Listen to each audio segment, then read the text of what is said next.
Assalamualaikum warahmatullahi wabarakatuh. Selamat sore teman-teman. Hari ini kita muncul lagi dengan sosok pengusaha muda, politisi, dan berbagai aktivitas organisasi yang diikuti oleh beliau. Beliau pernah memimpin organisasi pengusaha muda, kemudian perusahaan konstruksi. Dia adalah Andi Troy Martino. Selamat sore, Roy. Selamat sore, Assalamualaikum dan Cuk. Panggil Bos Troy atau Bung Troy? Bung Troy aja saya kira lebih membumi dan lebih segmentasinya. Kena. Ya. Di podcast ini Troy kita selalu mengawali dari siapa sih itu Troy? Ya.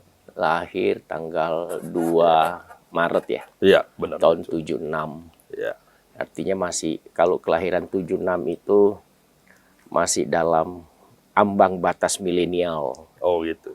Tidak terlalu jauh lah. Tapi bisa cerita tentang masa kecil Anda, lahir di mana, sekolahnya di mana? Iya. Masa kecil saya itu dipenuhi ornamen-ornamen perpindahan tempat karena mengikuti orang tua yang notabene adalah pejabat pemerintahan yang ditempatkan di berbagai kabupaten, sehingga itu juga membuat saya latar belakang pribadi emosional juga itu sudah sangat terbiasa untuk moving away. Ya, sehingga itulah juga menjadi bekal saya nanti ke depannya ini setelah sekarang ini untuk lebih siap menghadapi suatu daerah atau tantangan kondisi. Ya, mungkin itu mempengaruhi juga. Keliling daerah? Keliling daerah, Nancu. Hampir berapa kabupaten di Sulsel itu masa kecil saya. Bahkan dari TK, SD itu beda kabupaten. Nanti SMP baru? SMP, sempat di daerah juga, halfnya di Makassar, SMA di Makassar. Makassar, kuliah di Jogja. Kuliah di Jogja. Sempat di Australia, ambil diploma juga. Oh, di Australia? Diploma? Iya, saya alumni Queensland University of Technology di Brisbane. State-nya Queensland. Queensland ya? Iya, Queensland. Berapa lama di Australia? Saya dengan persiapan ini, study skill-nya itu 2 tahun dengan Cuk. Cuma mengambil diploma saya, kita didera waktu itu krisis, ekonomi krisis, jadi saya nggak sempat menyelesaikan degree saya. Saya cuma ngambil diploma sampai selesai. Terus di universitas tidak selesai juga di Gajah Mada? Memang waktu itu di Jogja tidak selesai karena ada tawaran. Kebetulan tawaran ini menguntungkan dan artinya ada beasiswa juga ke Queensland itu waktu itu. Oh, iya. Setelah itu balik Makassar? Balik Makassar, melatih untuk menjadi usahawan dengan mengikut teman-teman senior-senior untuk belajar berwirausaha. Oh. Tapi dalam masa kecil itu, karena pindah-pindah ya? Iya. Masih ada pergaulan sama teman-teman di daerah atau apa? Alhamdulillah, saya di Bone masih aktif grup SD. Masih grup SD? Iya, saya itu sangat senang untuk istilahnya berteman, bersahabat dengan berbagai ini. Saya menganggap itu sahabat-sahabat itu bisa menjadi penopang kita dalam bentuk apapun. Mau kita jadi apa, mau kita ada urusan apa dan masalah apa. Saya anggap teman itu bisa menjadi. Sempat nakal-nakal juga waktu SD. Biasalah kalau dengan apalagi ini anak daerah kan. Anak daerah apalagi waktu itu sempat di Bone itu kan, anak daerah di Bone itu kan keras juga di sana. Di Bone SD, SMP? SD sampai SMP kelas 1. Sampai SMP kelas 1 baru pindah? TK bahkan di Bone juga. Oh, TK di Bone. Jadi lebih banyak di Bone ya? Di Bone, di Bulukumba, Sopeng, ya keliling lah dengan Cuk. Berapa bersaudara? Saya berlima bersaudara. Paling tua? Yang tertua laki-laki. Tertua laki-laki? Iya, saya punya kakak perempuan yang alhamdulillah juga sangat mandiri sekarang. Terus tamat sekolah jadi pengusaha? Setelah itu kembali dari Australia, saya pikir saya mengelola usaha keluarga juga tantangannya kurang. Bagaimana kalau kita membentuk company, walaupun dari small scale, skala kecil, membuatlah bidang usaha CV. Awalnya itu di situ saya melatih diri saya untuk menjadi usahawan atau usaha. Tapi kan ayah Anda itu kan birokrat. Iya. Nah, Nggak diajak jadi birokrat aja waktu. nah ini yang saya kagumi dari ayah saya dengan Cuk senior. Pernah suatu waktu ada kuesioner Iya. tentang keinginannya untuk anak Anda apa di masa depan itu. Beliau dengan bijaknya itu mengisi, saya ingin anak saya menjadi pengusaha. Oh. Atau yang lebih bahasanya waktu itu, saya tidak mau anak saya jadi pegawai negeri. Oh. Karena katanya pegawai negeri itu katanya Iya. dia mungkin bukan masa depan ya, tetapi Iya.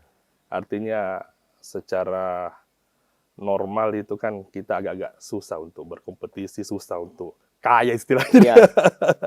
Tetapi memang kalau kita pikir betul, karena kalau kita mau di pemerintahan, kita kan nggak boleh korupsi dan semacamnya. Iya. Apa kan gitu, memang itu mau tidak mau memang lambat kita untuk ingin menjadi sangat sukses. Ya.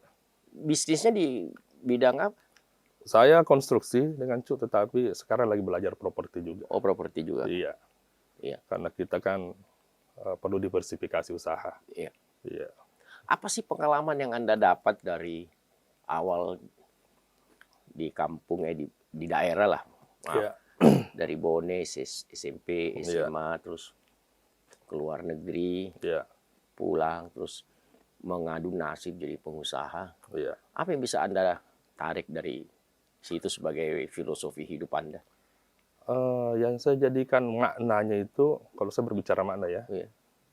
jadi membentuk kepribadian kita untuk lebih kuat, strong dalam menghadapi perubahan situasi, tempat, ataupun melatih kita karena sudah terbiasa dengan sifatnya cepat itu, perubahan-perubahan itu, Iya. kita lebih defensi kita untuk menghadapi permasalahan ataupun tantangan itu lebih cepat kita Iya. brainstorming. Iya, lebih cepat. Sebagai pengusaha kan Anda pernah jadi ketua HIPMI, Iya. Makassar, pernah juga ketua Gapexindo. Ya. Iya. Apa sih tantangannya Anda sebagai pengusaha muda sebetulnya? Begini dengan Cuk. Waktu itu zaman saya baru jadi pengusaha dan masuk ke lembaga usaha muda, pengusaha muda itu seperti HIPMI, saya lihat tantangannya itu waktu itu adik-adik kita masih banyak itu yang mau ingin berwirausaha tetapi tidak punya wadah. Iya. Terus dia tidak punya supporting, artinya supporting, minimal supporting secara psikologi, ada yang bisa mengerahkan mereka. Karena kan saya lihat dulu di kampus banyak pengusaha-pengusaha stensilan, Iya. banyak juga yang memberi contekan, itu kan sebetulnya pengusaha itu, Iya. membuatkan tugas. Iya. Nah, itulah saya lihat tantangannya, kita gimana bisa mendorong mereka ke dalam suatu lembaga, supaya mereka itu mindset-nya itu tidak menjadi seperti yang saya bilang, orang tua saya tadi sampaikan, bisa menjadi pengusaha, tidak perlu melulu. Jadi pengen jadi birokrasi lah, atau usaha-usaha keluarga aja yang kan saya juga ceramah dosen saya selalu saya ingat bahwa memang persyaratan untuk negara maju itu kan pengusahanya harus minimal 3% dari jumlah penduduknya. Nah, itu yang selalu jadi terpola bagaimana jadinya akhirnya kita cinta menjadi seorang usaha muda dan sangat juga menyenangi untuk berorganisasi dalam kumpulan usahawan muda. Ya. Saya itu di HIPMI termasuk senior ya, bagian daripada mendirikan organisasi ini. Waktu kita di HIPMI itu sejak awal berdirinya sampai kira-kira tahun awal 2000 itu lebih banyak kita membuat organisasi ini organisasi pembinaan. Yeah. Karena zaman saya tahun 80-an masuk HIPMI itu memang sebagian teman-teman by accident. By accident karena kita tidak diterima jadi pegawai negeri, tidak seperti itu, kita coba-coba jadi pengusaha. Tapi ketika saya ditugaskan untuk membuat program HIPMI 20 tahun ke depan, kita rubah lagi bahwa kader HIPMI yang baru masuk di 2000-an itu semestinya by design. Jadi polanya bukan pembinaan tapi pengembangan. Nah, Anda kan tahun berapa jadi ketua HIPMI? 2003 sampai 2006. Karena itu lewat ke periodenya sedikit karena ada apa? Waktu itu termasuk saya yang paling dinamik waktu mau estafetnya Iya. sampai 3 kali musdanya ini, Oh. muscapnya Iya. diadakan. Ya, pertama karena memang deadlock, yang kedua ada perpanjangan waktu, yang ketiga memang itu pada saat itu finalnya. Iya, karena kita ketika itu kita bilang, oh tidak perlu lagi dibina nih kader. Iya. Yang perlu kita pengembangan karena Iya. mereka udah siap, Benar. sudah by desain, kelahiran Iya. pengusaha lahir tahun 2000 itu ya, artinya memulai bisnisnya itu kan Iya. kita melihatnya seperti itu. Nah, Iya. menurut Anda apa yang Anda lihat di HIPMI ketika Anda jadi ketua Iya. Sulawesi Selatan? Seperti yang hampir mirip yang kita sampaikan tadi, bahwa arahnya makin ke sini itu adik-adik ataupun wirausaha pemula itu sebenarnya sudah by design semua. Iya. Ada memang karena keluarganya yang support, persiapkan. Ada karena komunitasnya memang yang perlu mereka merger gitu untuk mendorong ya, siapa figur-figur. Ada juga memang yang karena ability-nya. Mereka misalnya dari kampus, dari sekolah sudah siap. Tetapi semuanya itu sebenarnya artinya ya by design, artinya baik by their self, ataupun by dukungan keluarga gitu, persiapkan itu seperti itu. Tetapi yang menarik kan HIPMI pada waktu itu tetap tidak melupakan juga seremonial ataupun histori ataupun modelnya gitu. Yang ini yang usaha-usaha muda itu nggak pernah lepas, karena senior-senior kita ini selalu seperti dengan Cuk juga. Mereka susah untuk menghilangkan chemistry HIPMI. Jadi selalu otomatis terpanggil. Mau acaranya 20 tahun bedanya dengan umurnya sekarang, mau periodenya sudah berapa periode lewat, tetapi chemistry otomatisnya terpanggil kalau mereka ada kegiatan HIPMI. Jadi itulah memang HIPMI memang itu uniknya di situ, dan sekaligus itulah yang menjadi ininya. Kita dulu punya program menjadikan pengusaha daerah kelas nasional. Dan tahun 80-an itu berhasil, kita melahirkan Aksa Mahmud, kita lahirkan Hidayat Jawa Barat, ada di Jawa Tengah namanya Soeharsoyo, termasuk Surya Paloh di Medan. Betul. Itu. Tapi kalau saya lihat di Sulawesi Selatan, selama saya tinggalkan Sulawesi Selatan, ketika itu saya di BPP HIM selama kurang lebih 20 tahun. Tidak banyak tuh teman-teman HIPMI yang muncul sebagai pengusaha daerah kelas nasional. Apa masalahnya? Saya sebenarnya tidak melihat suatu permasalahan. Sebenarnya kalau menurut saya, kita sudah terdesain juga bahwa kita yang misalnya dari lokal atau dari Sulawesi Selatan selalu hanya ingin tampil di belakang. Kita butuh figur-figur lah misalnya kuat untuk membranding ataupun mendukung bisnis kita. Kita takutkan kalau kita overlap sampai ke sini, kita ditinggalkan sama supporter kita. Jadi HIPMI sudah seperti itu. Kita sebenarnya hanya butuh figur juga kalau di pusat. Jadi nomor 2 lah itu kalau kita ingin muncul sebagai leading di pusat, di nasional. Tetapi kan ada beberapa contoh tokoh daerah yang pengusaha HIPMI, tokoh lokal yang berkiprah di nasional seperti Bahlil. Itu kan betul-betul dia murni dari Papua di sana, kader Papua. Siapa lagi? Ada banyak beberapa teman HIPMI, senior HIPMI yang sebenarnya di nasional, tetapi mungkin dia memang sudah membiasakan seperti itu. Kalau punya peluang bahwa kita mendahulukan brandingnya, siapa yang support kita, itulah yang kita dukung dulu sementara. Tapi kan dalam kelas Sulawesi Selatan saya belum lihat tuh, lahir misalnya, kalau dulu kan ada Aksa, terus muncul Bahdar, muncul Rosin Abdullah, yang bisa jadi jadi penyemangat bagi junior-junior yang di bawah. Tapi setelah itu kan tidak muncul yang besar, lebih banyak ke politik. Memang kita lihat dulu terakhir Pak Erwin Aksa. Setelah itu memang mengalami decrease yang ingin muncul di nasional. Tetapi mungkin beda zaman dan beda ininya. Tetapi suatu yang pasti bahwa level keusahaan anak-anak HIPMI yang adik-adik kita ini sebenarnya semakin kuat karena mereka jadi semakin bangga saya lihat berHIPMI. Tetapi mungkin yang memang perlu senior-senior atau tokoh-tokoh kita yang seperti kita sebut tadi untuk mengarahkan mereka kembali bagaimana berkiprah di nasional.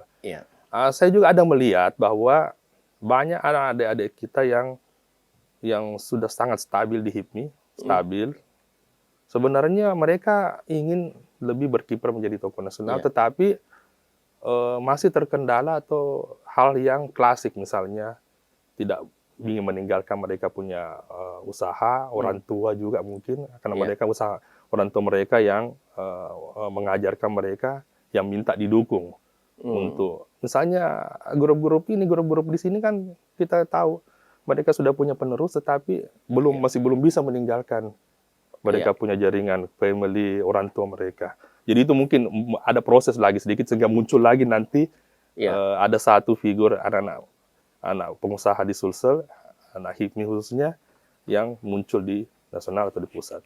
Kalau kita lihat sekarang ya, perkembangan teman-teman kita yang pengusaha, mau di atas Anda atau di bawah Anda, itu kan paling tidak stabil lah kalau kita ambil istilah yang umum ya, rata-rata air, tidak terlalu besar, tidak terlalu kecil juga. Ya kan? Tapi kan harus ada solusi dari pemikiran-pemikiran Anda sebagai yang pernah di HIPMI, kemudian mencoba mengadu prestasi di politik. Apa sebetulnya konsep untuk bisa pengusaha di Sulawesi Selatan ini bisa lebih berkembang? Yang pertama, diversifikasi usaha. Jangan kita monoton. Karena namanya kan pengusaha itu kan sebenarnya platformnya seorang risk taker, pengambil risiko. Tetapi tentu dengan hitung-hitungannya matang. Yang kedua, jangan kita think in the box, tapi think out of box gitu. Karena kalau kita nggak bisa keluar dari itu, tentu kita terjebak dalam skala lokal. Kita juga perlu memang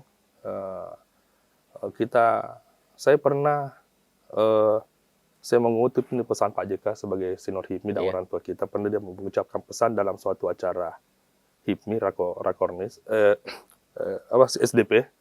Rakornis, dia sempat bilang, Jangko coba-coba dulu berpolitik, main politik kalau usahamu belum settle. Tetapi bukan saya menentang wacana itu, tetapi kalau itu juga yang kita betulkan jadikan juga ini, itu bisa menghalangi juga atau memotong sedikit memang ide-ide atau idealisme pengusaha-pengusaha, khususnya pengusaha muda kalau ingin melakukan diversifikasi usaha ataupun ingin mengaktualisasikan diri di dalam hal lain. Saya kira kita mendukung itu secara normal, tetapi untuk peluang-peluang kita nggak boleh terjebak di situ. Bicara peluang. Kalau kan misalnya kita punya, ambil contoh ya Cu, kita punya memang usaha belum artinya melejit lah, artinya tetapi sudah stabil, artinya bisa lah kita berkompetisi. Nah, masa kita nggak mau ambil pulang kalau misalnya tiba-tiba dari pusat nawarin misalkan skim, menawarin misalnya proyek di luar ini, kan nggak bisa juga, atau menawarin kita misalkan menjadi CEO, ya kan, dalam hal apapun. Tentu kita tidak boleh, kita harus berani juga untuk keluar dari Sulawesi Selatan. Jadi sebenarnya pengarahan aja kalau menurut saya, Cu. Kalau kita lihat Troy ya, di Sulawesi Selatan itu kan sama-sama secara menyeluruh di Indonesia. Kita punya UMKM itu kurang lebih 58 juta di seluruh Indonesia. 58 juta. Kalau kita lihat PDB kita itu 1.600 triliun dolar atau kurang lebih 16.000 triliun rupiah. Tapi itu kan digunakan oleh APBN kurang lebih 3.000. Sisanya dunia usaha. Dan 80% dari sisa kurang lebih 13 triliun itu dikuasai oleh oligarki. Jadi UMKM yang 58 juta orang itu kurang lebih menguasai cuma kira-kira 4-5 triliun. Tapi harus juga dihitung bahwa oligarki itu tidak akan ada apa-apanya kalau tidak di-backup sama UMKM. Kan tidak mungkin tuh Jarum sampai mau jualin produknya, sampai mau jualin itunya. Iya, sellernya, marketing. Di Sulawesi Selatan ini juga kelihatan bahwa UMKM cukup besar. Dalam studi di lembaga saya, kita punya kurang lebih 40 sampai 50 ribu di Sulawesi Selatan UMKM yang berperan. Walaupun dari satu sisi kekuatan ekonominya kuat. Artinya kalau tidak ada, artinya kalau UMKM itu kan dari aset 10 juta sampai 5 miliar asetnya ke atas. Nah, menurut Anda bagaimana mengelola UMKM ini supaya lebih kuat? Tidak ada jalan lain, memang mereka harus butuh tetap istilahnya dulu apa namanya itu ya? Ayah angkat apa? Affirmative action. Iya. Affirmative action. Affirmative action. Karena biasanya kendalanya kan UMKM itu akses. Permodalan kan sekarang kita tahu lembaga keuangan semua jor-joran di situ. Tetapi kan untuk menuju ke situ kan perlu akses juga, Kak. Jadi UMKM ini sebenarnya kita harus bina mereka bagaimana endorse mereka untuk tampil lebih percaya diri UMKM itu. Karena kalau mereka tidak percaya diri, mereka nggak bisa ngambil supporting ini. Misalkan afirmatif tadi, keuangan, bantuan keuangan, pemasaran. Apalagi sekarang, bisnis startup. Startup kan, sebenarnya kan tuh dari pengusaha kecil menengah itu kan mainnya di situ. Nah kalau mereka nggak paham kekinian, paham teknologi, teknologi informasi, kan mereka nggak berani tidak bisa bersaing di situ. Jadi bagaimana kita itu membuat mereka percaya diri, mendampingan istilahnya juga. Pendampingan, nah, peran kita sebagai, memang kita ini sudah seorang wirausaha dari muda, dari pemula, ya tentu kita punya insting harus bagaimana membantu, mengendorse mereka. Karena kalau mereka nggak tampil, biar banyak ketersediaan, itu program, uang, tapi nggak bisa diserap. Peluang-peluang juga nggak bisa mereka ini. Sekarang kita bergeser sedikit ya. Kalau kita lihat sekarang terus perkembangan teknologi digital ini kan luar biasa. Saya yakin bahwa Anda mengalami perubahan-perubahan itu dari tahapan ke tahapan. Artinya sebagai pengusaha di zaman kira-kira tahun 90-an kita masih pakai manual, ambil uang pakai cek ke bank. Sekarang kan otomatisasi yang disebut sebagai demokratisasi payment. Bahkan sekarang kita punya online payment itu sudah hampir sama dengan PDB kita per tahun. Bisa lebih dari 16.000 triliun. Walaupun negara-negara berkembang sudah 200% di atas PDB-nya mereka. Tapi ini kan dari tahun ke tahun. Sebagai pengusaha, Anda berhadapan dengan itu juga. Tidak bisa sesuatu keniscayaan. Tidak bisa Anda menolak. Artinya, kalau Anda tadi bilang Anda bergerak di properti, banyak sekali saingan Anda di marketplace yang menawarkan rumah. Bagaimana Anda menghadapi itu semua? Sebenarnya kita melihatnya sebagai chance, Kak. Kesempatan ini. Kesempatan, kenapa? Karena ini kan sarananya mudah. Misalnya kita tidak perlu menggunakan orang lagi, misalnya banyak. Ataupun kalau bisa kita hanya bisa menggunakan perangkat yang setiap saat tersedia. Sebenarnya chance kita nggak anggap dia tantangan. Cuma yang menjadi masalah bagaimana, apakah kita mau nggak menggunakan perangkat-perangkat ini. Kan kadang juga masih ada juga teman-teman pengusaha memang masih terpola dia. Dia lebih nyaman bermain hal yang manual. Dia lebih nyaman bermain langsung, misalnya pengenalan produknya melewat marketing, marketing people atau orang-orang yang langsung direct sale gitu. Tetapi karena apa? Mereka yakin dengan keniscayaan, kepercayaannya kalau langsung. Mereka bisa dapat misalkan orang chemistry-nya bener nggak ini, serius nggak mau ngambil produk saya, mau beli produk saya. Tetapi itu kan yang seperti yang tadi, Kak, dia nggak menggunakan chance kesempatan ini tadi, sarana-sarana yang sebenarnya sangat menguntungkan. Nah kan sekarang begini, Troy. Iya. Kalau Anda tadi bicara tentang properti, saya juga pernah bisnis properti. Artinya di zaman itu kan kita seperti Anda bilang tadi, dia pakai direct selling, pakai brosur, pakai ini. Iya. Sementara marketplace sekarang ada TikTok, ada Instagram, ada Facebook, bahkan menampilkan gambar rumahnya, kamar mandinya, waiting roomnya, dining roomnya, halamannya, bahan bakunya, dengan semudah itu, gitu loh. Nah, sebagai pengusaha properti, peluang ini bagaimana Anda memaknai sebetulnya? Ya, sebenarnya begini, hal-hal ini yang digitalisasi, sarana-sarana itu sebenarnya, itu saya bilang tadi, menguntungkan. Tetapi sekarang masih ada suatu poin bahwa tidak bisa kita hanya mengandalkan itu. Contoh Kak, di properti. Kita jualan by sarana digital, platform apa segala macam. Tetapi kan orang tetap harus insight.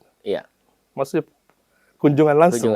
Iya, kunjungan langsung. Karena kan hanya mereka lihat ini di visual, di digitalisasi, kan mereka harus make sure benar enggak ini produk ini, benar enggak ini uraiannya segala macam. Itu kan tetap harus insight. Jadi belum bisa sebetulnya 100% juga. Jadi istilahnya beda dengan misalnya dulu Kak, atau misalnya dulu bagaimana dulu Fuji punya studio-studio foto semua itu cetak. Cetak. Itu dengan berkembangnya digitalisasi dan teknologi informasi, kan cetak itu ditinggalkan, akhirnya mati semua di studio-studio cetak itu. Tapi mereka langsung transform ini 100% karena nggak perlu lagi ada sedikit pun yang masih connect dengan studio-studio foto ini, karena bisa dicetak di rumah, bisa kita cetak sendiri, bisa dicetak. Tapi kalau ini masih ada connecting Kak, antara perkembangan dengan hal-hal yang mungkin masih harus kita laksanakan secara langsung by side, begitu menurut saya. Oke. Iya. Kita beralih ke politik. Sebagai kader Partai Nasdem. Di Makassar kan Anda caleg, masih bacalek ya? Bacalek. Masih bacalek. Karena belum DCT ya? Belum. Bacalek Partai Nasdem. Saya selalu bicara sama teman-teman, dua. Kalau Anda mau caleg, ada dua. Yang pertama, bagaimana Anda bersikap sehingga ada persepsi dari masyarakat, who is Troy? Ya kan?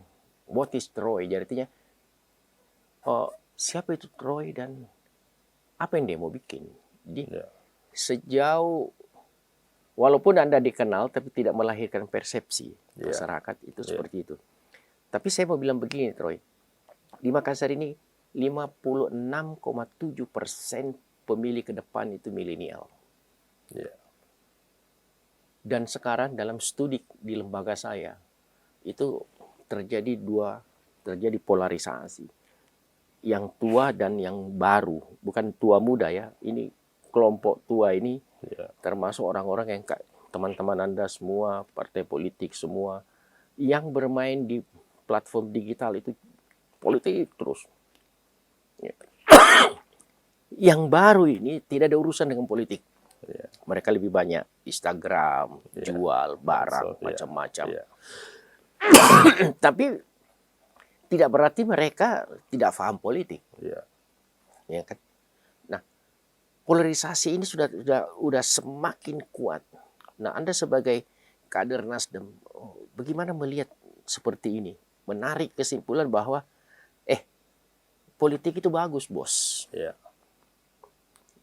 Jadi sebenarnya saya sangat beruntung sebenarnya bergabung di partai saya sekarang. Karena mereka ada ciri dan konsisten itu di politik kemanusiaannya dan jalan kebajikannya, dan termasuk politik sosialnya. Tidak ada, minta maaf dalam tanda petik, tidak ada menurut dalam versi saya, dalam pemikiran saya, partai sekonsisten itu untuk di politik kemanusiaannya, jalan kebajikannya, dan politik sosialnya. Nah, itu saya sangat terbantu itu, karena jadi linear dengan pencitraan kita. Sudah ada modal untuk orang melirik ataupun melihat perhatian ke kami. Karena itu. Yang kedua, saya melakukan, saya tidak pernah sekolah politik dengan Cok. Tetapi saya berusaha bagaimana pengalaman-pengalaman bisnis ini saya coba aplikasikan kalau bisa connecting. Misalnya contoh begini, kita mapping. Orang lain kan biasa mapping itu kan mapping pemetaan suara. Kalau saya mapping saya artinya saya mapping itu marketnya. Marketnya saya kira-kira di sini, di sini apa, siapa. Mappingnya seperti itu. Bukan yang langsung yang suara. Mapping saya bagaimana kira-kira saya diterima di situ. Baik apa dan kira-kira di daerah di komunitas apa. Saya mapping di situ dengan marketnya saya maksudnya. Saya punya market nggak di situ untuk diterima.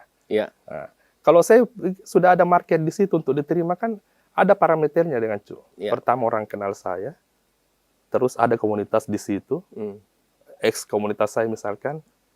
Kalau mereka masih mengingat saya, masih mengenal saya, tentu berarti saya punya market di situ.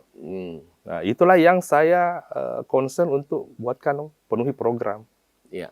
Programnya tentu tak jauh-jauh dengan partai saya. Misalnya program sosial, program milenial. Karena itu sudah sekarang kekinian juga kan, program-program milenial itu kan macam-macam ya. Saya kira positif lah. Seperti medsos itu sangat mempengaruhi juga kita terlibat di situ. 2024 ini adalah pemilu yang sangat sulit dalam pemikiran saya dengan perkembangan teknologi ya. Yang kedua, persepsi masyarakat terhadap politisi, terutama legislator, itu dalam studi kita itu rendah sekali. Rendah sekali artinya kalau rakyat berpikir begini, kita udah pilih Troy setelah jadi anggota DPR 5 tahun, nggak ada. Artinya saya, Anda, siapapun, kalau kita nanya apa sih yang Anda dapat daripada anggota DPR, yang Nasdem punya kursi berapa tuh 10 kayak di situ, ini nggak ada. Nah ini kan harus ada konsep dari Anda kalau Anda caleg untuk menstimulir ini, menstimulir itu bahwa itu dulu, ke depan mudah-mudahan tidak. Bagaimana Anda punya strategi ke depan itu? Sebenarnya inilah juga keuntungan kita sebagai pendatang baru, istilahnya. Kita tidak bisa pungkiri bahwa stigma masyarakat itu terhadap misalnya legislator sekarang kita sudah tahu ya, baik di media pun rendah kepercayaannya. Tetapi jangan lupa, bisa saja yang dia perhatikan itu adalah karena yang orang-orang lama. Mereka sampai berpikiran seperti itu. Nah sekarang kami ini yang memang punya niat itu bagaimana memasuk ke ruang untuk mempromosikan diri kita bahwa kami ini yang siap sekarang itu berikan kesempatan mereka untuk kamu percayai. Masalah yang menjadi ketidaksukaan, ketidaksenang, ketidakpuasan itu biarlah menjadi trauma masa lalu. Kita hadapi ini yang baru ini artinya kita punyalah kepercayaan dulu. Berikan kepercayaan, berikan peluang. Makanya tagline saya itu saya dengan berikan suaramu untuk perubahan. Berikan suara untuk perubahan karena kami memang benar-benar baru punya niat untuk berubah. Berubahnya dari kita dulu. Dari kita dulu bagaimana pribadi kita yang berubah dulu. Itulah yang menjadi modal saya. Tentu dengan kekhasan kita nanti, bagaimana khas kita nanti, bagaimana merebut simpati, bagaimana membuat program, itu ability kita kembali masing-masing. Karena saya yakin ini ratusan dengan tentu mereka punya semua juga jargon, punya mereka juga andalan program. Tetapi kalau kami itu yang sederhana aja, simple. Berikan suaramu untuk perubahan karena kita mau berubah. Berubahnya itu dimulai dari kami, harus menjadi contoh yang baik. Tapi itu kan begini, Troy. Kadang-kadang saya karena saya juga banyak kita tahu dengan jadi konsultan. Sekarang itu caleg DPR Kota Makassar yang bertarung itu 900. 50 kali 18. Dia kurang 900. 900 orang yang bertarung di Makassar. Iya. Kalau satu orang pasang banner 100, bisa dibayangin berapa? Kalau 100 berarti 900. 900 ribu. 9.000. 90.000 ya? 90.000. 900.000 ya. Iya. Pohon di Makassar itu cuma 10.000. Iya. Jadi memang persaingan itu. Dan mungkin dari 900 itu juga punya konsep cara berpikir Anda sebagian besar juga ada yang sama-sama Anda. Nah, bagaimana Anda masuk dalam peperangan yang seperti ini? Kita sangat sadar itu ketatnya kompetisi ini. Ya. Tetapi kita selalu percaya ikhtiar bahwa dalam suatu ruang pasti ada ruang kecil pun yang memungkinkan kita bisa untuk berkompetisi di situ dan merebut kepercayaan orang. Iya. Modalnya apa dengan kalau kita nggak pernah cacat, tentu ada perhatian. Iya. Kalau orang kenal kita, tentu akan ada perhatian, bisa menjadi kepercayaan. Iya. Karena kalau berbicara program dan semua punya program. Nggak perlu nih kita itu dulu. Kan sekarang juga belum kita masuk, belum lembaga aja, belum berjalan. Kita adu nanti di situ. Sekarang bagaimana itu memberikan trust dulu kepada calon pemilih kita. Iya. Trust itu tentu dengan pribadi kita dulu. Iya. Pribadi, perhatian, sosial gitu. Ya. Kalau saya itu sih, karena saya yakin kan kita bilang berapa tadi 900 itu. 900. Caleg itu pasti punya modal juga. 900 caleg. Walaupun modalnya tentu beda-beda. Iya. Tetapi kepercayaan itu dulu kita. Bagaimana caranya? Itulah mungkin tim saya punya bagaimana racikan nanti untuk memberikan kepercayaan kepada masyarakat, minimal menarik perhatian dulu awalnya. Karena saya selalu sampaikan sama teman-teman atau adik-adik saya kalau caleg ya. Kayak di Makassar itu bayangkan saja itu DPR Kota Makassar saya yang bertahun itu 900. Tambah DPR RI itu kurang lebih 128 dari Dapil 1 ya, dari 18 partai. Kemudian provinsinya kurang lebih 200-an. Jadi kira-kira ada 1.400 sampai 1.600 orang bertarung di Kota Makassar nih. Makassar dengan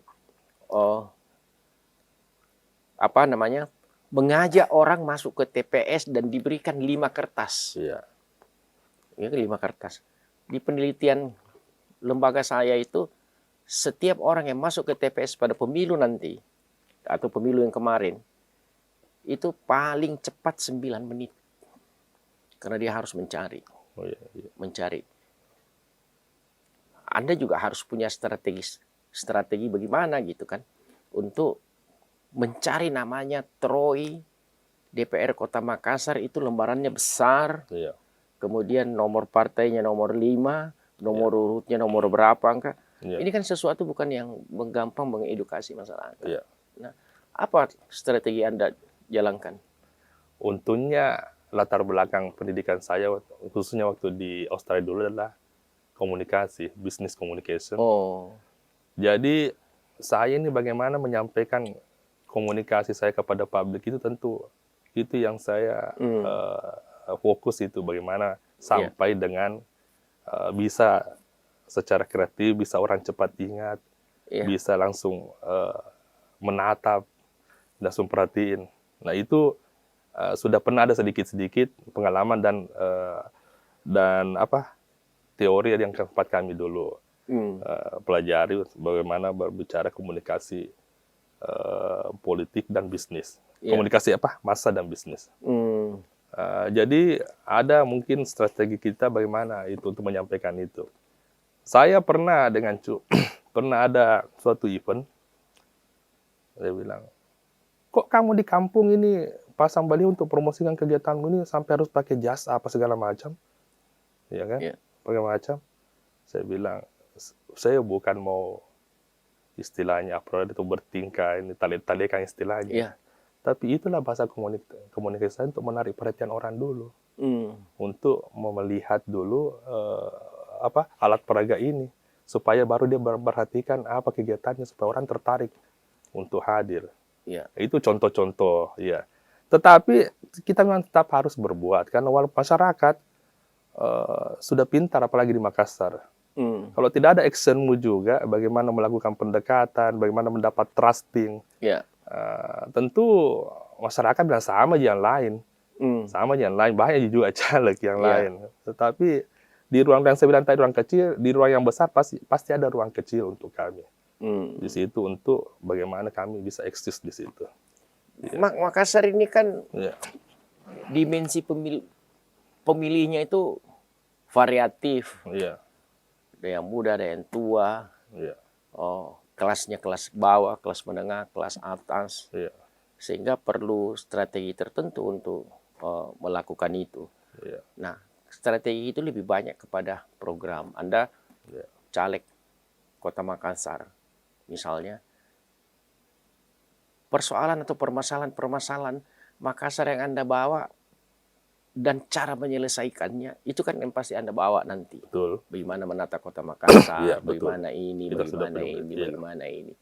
Bagaimana Anda menyampaikan itu untuk konteks seperti ekonominya? Pokoknya kalau saya jadi anggota DPR, ekonomi kita seperti begini, seperti itu.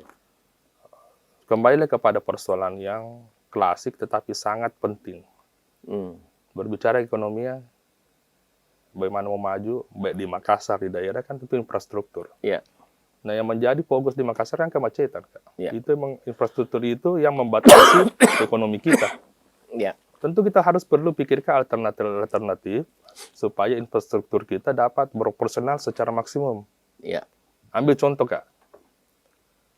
Di Makassar itu semua ada kanal. Kanal membelah Kota Makassar berapa jalur itu. Di sepanjang kanal itu ada jalan inspeksi. Nah, kenapa kita tidak, ini contoh kecil, contoh saja, kenapa kita tidak maksimalkan jalan inspeksi ini menjadi jalan alternatif sehingga bisa mengurai kemacetan? Program sosial. Kenapa sih kita masih harus, misalkan, mendorong orang ikut program jaminan sosial di berbagai tempat? Kenapa kita tidak disintegrasikan saja? Itu yang kita dorong nanti, eksekutif nanti, supaya gampang diakses. Pendataan juga lebih akurat, gitu. Pendampingan juga sebenarnya. Bagaimana kita lebih mendampingi masyarakat itu supaya musrembang, misalnya musrembang ini, kalaupun tidak bisa terlaksana, harus ada informasi kepada masyarakat bahwa oh ini tidak pi dulu sekarang atau di perubahan istilahnya. Tetapi kita sudah concern itu memasukkan program itu. Kan tidak ada komunikasi itu. Kalau tidak ada pendampingan ke masyarakat sehingga masyarakat tidak tahu informasi apa perkembangannya, mau jalan kah mau tidak ini program ini. Sehingga tidak ada trusting. Tidak ada trusting, tidak ada komunikasi atau pendampingan seperti itu. Nah, itu yang kami tawarkan nanti kepada. Karena gini, Troy. Kita itu selalu survei di hampir seluruh kabupaten setiap tahun sekali namanya tingkat kepuasan masyarakat.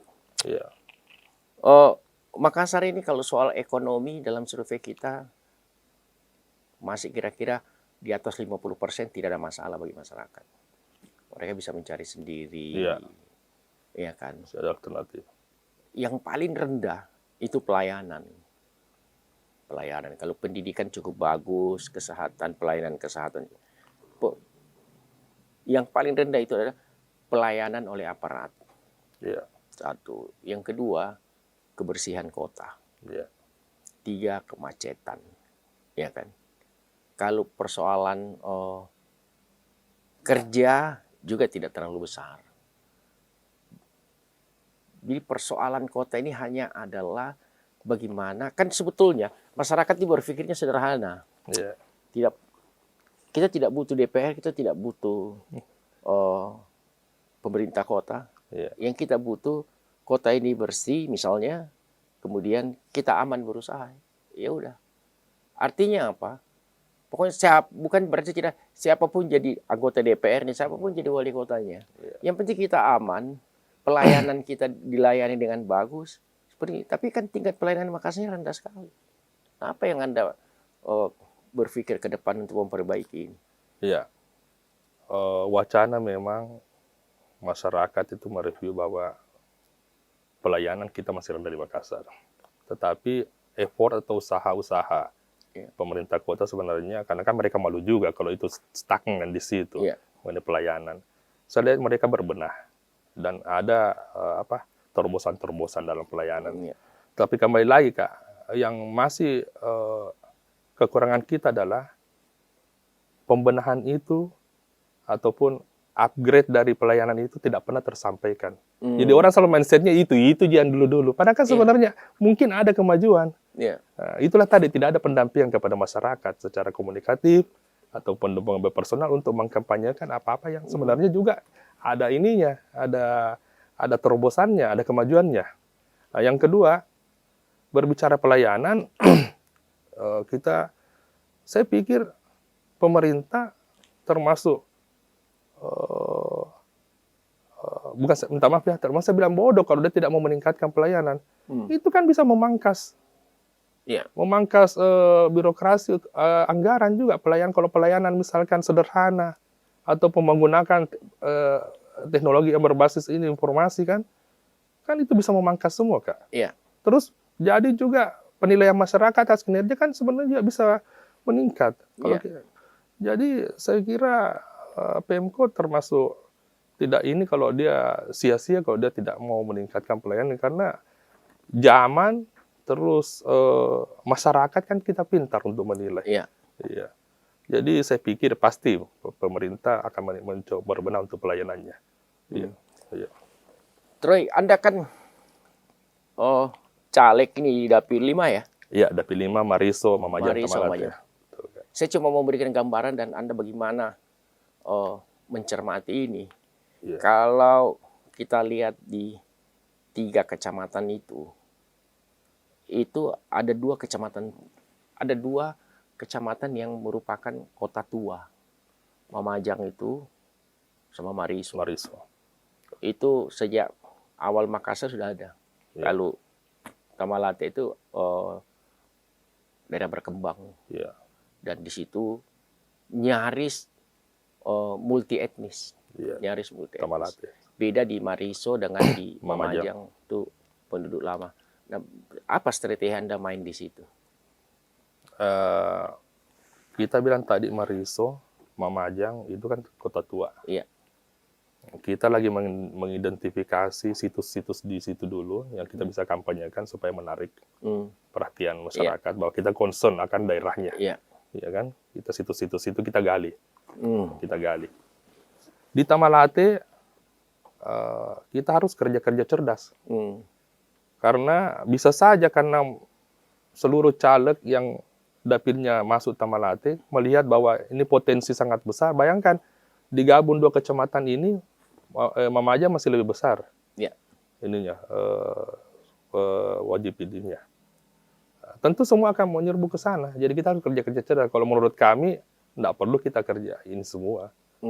Kita hanya seperti tadi mapping market share kita di mana. Karena Tamalate itu nggak salah terbesar Terbesar ya. Pemilih terbesar di kecamatan. TPS-nya saja dari data sekarang kalau tidak salah 560 atau 580. Digabung 2 kecamatan ini hanya 300-an lebih. Itu yang saya katakan bahwa di Tamalate itu kan multi etnis.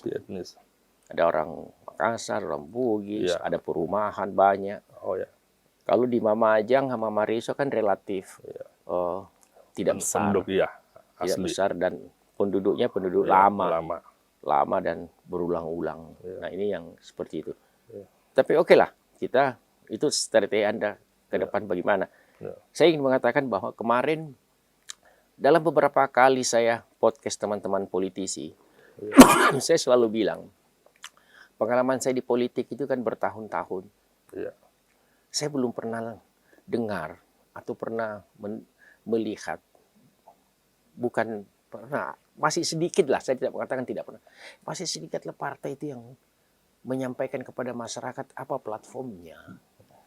Seperti Anda bilang tadi, Nasdem itu proyek kemanusiaannya, apanya. Menurut saya itu bagus. Tapi Partai Nasdem platform dia pengembangan UMKM, bagaimana platform pengembangan UMKM? Bagaimana platformnya dia mengatasi lingkungan? Bagaimana platformnya dia berhadapan dengan gender? Kan banyak sekali. Bagaimana platform Nasdem terhadap penyelesaian soal tenaga kerja. Iya.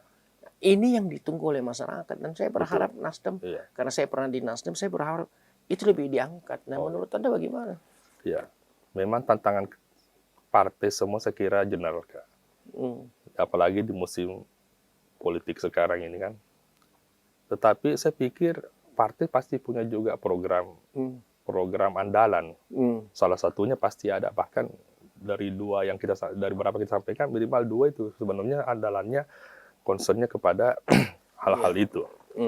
Tetapi mungkin karena sekarang ini beritanya, momentumnya lebih ramai ke politiknya, itu tenggelam dengan sendiri. Tetapi saya pikir Nasdem, apalagi menterinya kan Menteri Lingkungan Hidup, banyak yang kita rasakan ini, yang kena sama kita ini program yang berorientasi ke lingkungan.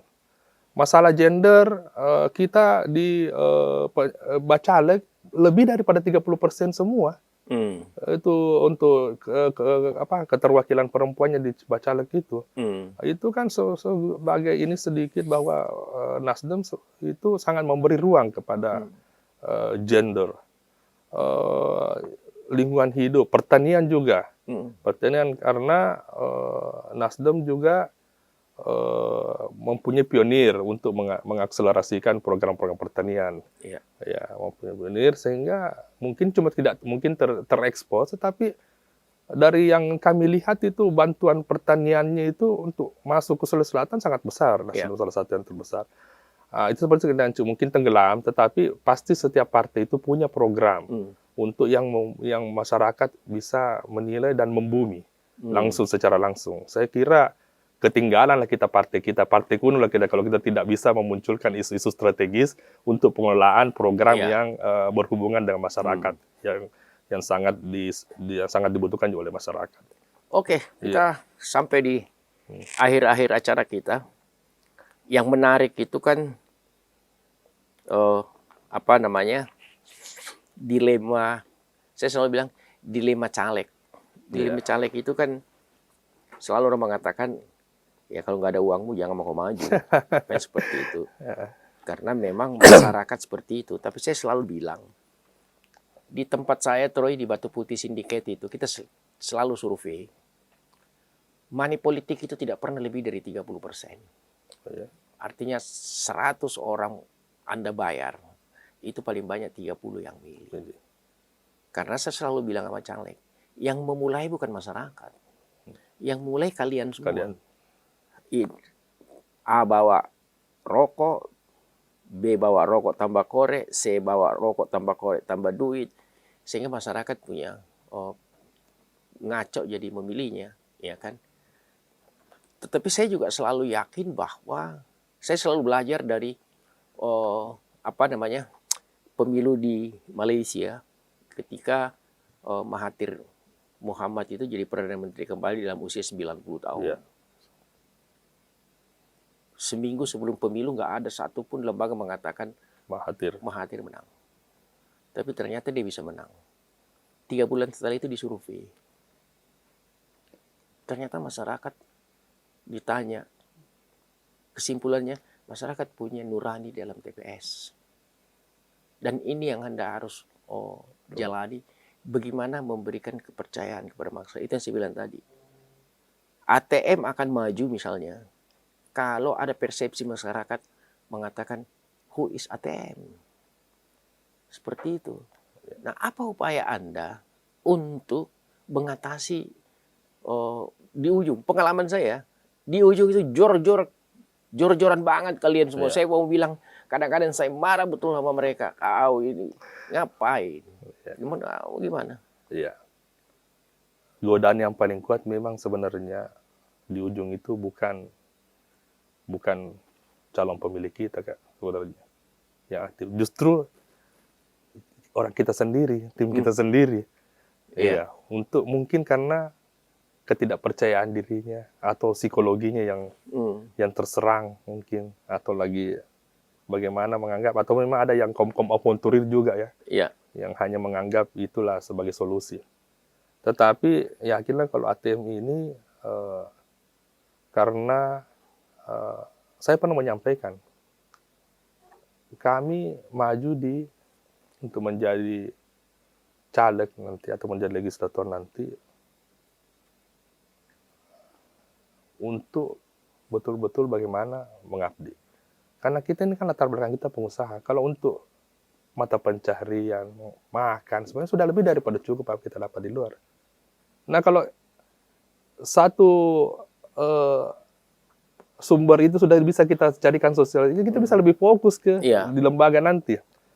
Nah, tetapi itu kan orang bilang seperti kampanye. Tapi kalau saya sampaikan kepada tim, ya kan, bagaimana kamu merebut hati dulu masyarakat atau calon pemilih, baru kau berbicara itu. Sampaikan saja kalau memang itu yang menjadi ini, kamu memilih, insya Allah kita hanya berteman sampai di sini. Ya. Kami menang tidak perlu lagi kami memikirkan Anda. Ya, kami terpilih tidak perlu karena kau sudah ambil inimu. Sudah ambil. Tetapi memang sebenarnya godanya itu sebenarnya diri kita sendiri, tim kita sendiri yang goda untuk yang kita seperti bilang money politik itu. Nah, kalau kita bisa memberikan kepercayaan kepada orang-orang kita sendiri, tim kita, relawan kita sendiri di depan, tentu kita bisa pelan-pelan mereduksi itu. Tetapi kembali lagi kepada strategi memang tim. Bagaimana who is ATM, who is Troy sih? Kenapa orang harus milih dia? Itu kan ada program kita, Kak. ATM banyak di mana-mana. ATM di mana-mana. ATM itu salah satu solusi, solusi yang terpercaya untuk memecahkan masalahmu. ATM itu ada di mana-mana. Iya, bagus sekali tuh tagline Anda. Tetapi kan memang perlu kerja keras, perlu kerja sistematis. Saya makanya memancing Anda tadi mengenai di ujung dari pertempuran nanti di 2024. Saya selalu sampaikan sama teman-teman caleg dulu waktu saya masih di Nasdem. Pokoknya ikut pemilu itu sama dengan ikut perang, seperti dengan perang. Tapi jangan kau kasih habis pelurumu. Simpan satu peluru. Itu akhirnya kau pakai nanti bisa tembak temanmu sendiri atau tembak dirimu sendiri. Kalau saya dengan peluru itu sebenarnya untuk menambah kepercayaan diri saya. Itu simpan untuk menambah kepercayaan. Berarti kita lebih siap. Kita diserang atau kita menyerang. Oke, terima kasih Troy. Teman-teman, selesai kita berdiskusi hari ini sama Andi Troy sebagai caleg Nasdem dengan tagline ATM. Kalau saya, ATM itu bukan automatic teller machine, tapi ATM itu adalah aktif, terpercaya, dan memasyarakat. ATM. Masukan yang selamat buat Troy, selamat berjuang. Teman-teman, para milenial yang ada di Dapil 5, jangan kau lupa nanti pilih Andi Troy. Terima kasih. Assalamualaikum warahmatullahi wabarakatuh. Waalaikumsalam warahmatullahi wabarakatuh, dan terima kasih.